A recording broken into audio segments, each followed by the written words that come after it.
దేవుడా, నేను నీకేం పాపం చేశానయ్యా?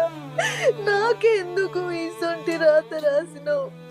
పెళ్లికి ముందు నేను ఎన్నో కలలు కన్నా నాకు ఇట్లాంటి భర్త రావాలి, నా భర్తతో నేను ఇంత సంతోషంగా బతకాలి, నా పిల్లలు నేను నా భర్త సంతోషంగా ఉండాలని అనుకున్న నా బతుకులో మొత్తం దుఃఖాన్ని నింపినావు.